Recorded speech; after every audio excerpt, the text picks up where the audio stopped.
Who's got the first question? How is Christianity influenced by Judaism? Anthony. It was brought upon by the Jews allowing people to enter the religion and the mass spread of religion. Absolutely. It was created by a certain sect of Jews that broke the idea that you needed to be a part of the original covenant with God. Also, it shared a very similar facet with Judaism in the fact that it was what? Anybody? Monotheistic. Exactly. Good job. GB, anything to add? They also, the Jews believe that someone like Jesus would save them during times of trouble. Yes. So to a lot of Jewish people at the time, Jesus was viewed as what? The Messiah, the Savior. Exactly. Good job, guys. All right. Second question. How did Christianity initially reject Roman and Hellenistic influences? This one's a little bit more complex. Will? Preachers asked people to return to their old ways, including Jesus Christ, And what were the quote-unquote new ways before that? Practiced and adopted by specifically Jewish communities. Christian? I thought we were on the second question. We are on the second question. I was going to say to reject it, they would use secret words to hide. They were talking about religion. Okay, the fishing is a good example there. It's a good example, but remember how early on he spoke of how the Judaism had adopted certain things. Luke?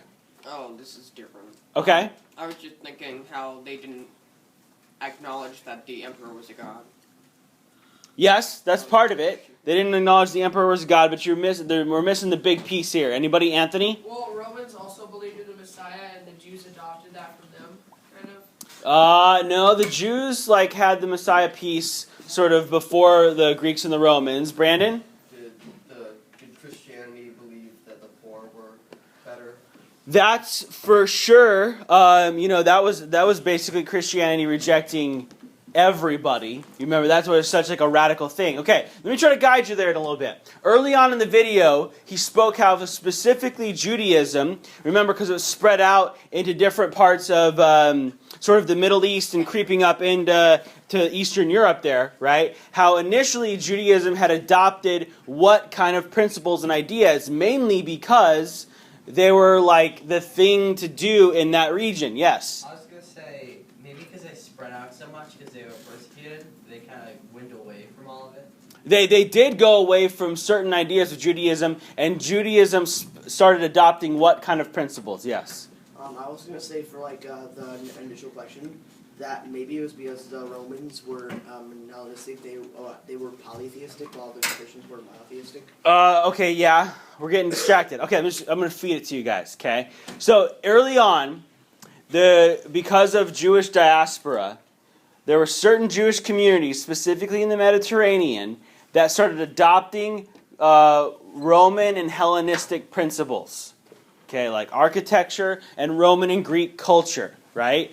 That wasn't because they were forced into it. It was because Greco-Roman culture in that geographic location was the dominant culture. So a lot of different religions picked up on certain aspects of Greco-Roman culture. However, Christianity comes along and Jesus is preaching to the Jews to go back to what?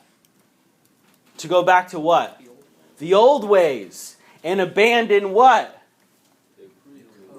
Roman and Hellenistic influences. Does that make sense? Does that make sense, guys? So Judaism had adopted a lot of this Greco-Roman culture. Jesus comes along and saying, hey, we got to go back to the old ways and sort of reject these notions. And thus, who did he really start pissing off? The Romans. There we go. Good job, guys. Next question. We already talked about this briefly, but I want to make sure you guys get this. How did Christianity become so widespread? 2 reasons. Anthony. Emperor Constantine came to power after. Okay, we'll talk about the last one.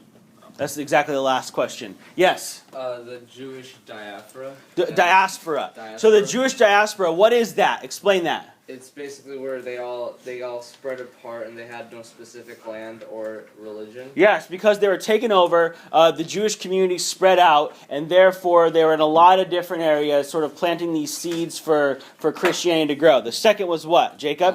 Because the Christianity split off from Judaism. In what And- specific respect? What did they do? Then they allowed everyone. Yes, they said the idea that you didn't have to be part of the original covenant with God, that anybody could sort of become a Christian. So making it able to be much more widespread. And then the last question, who was the Roman emperor who became Christian, thereby intensifying the religious popularity? So if the third question talks about, here's the environment for which Christianity could become so widespread, this was the event that really kicked it into high gear. And who was that? Luke. Constantine? Emperor Constantine, exactly. Converts or allows Christians to worship in Rome and then becomes Christian himself. Ryan? Was this because he saw something in the sky and he went to battle? You know, I'm not totally sure. You might be right. It was a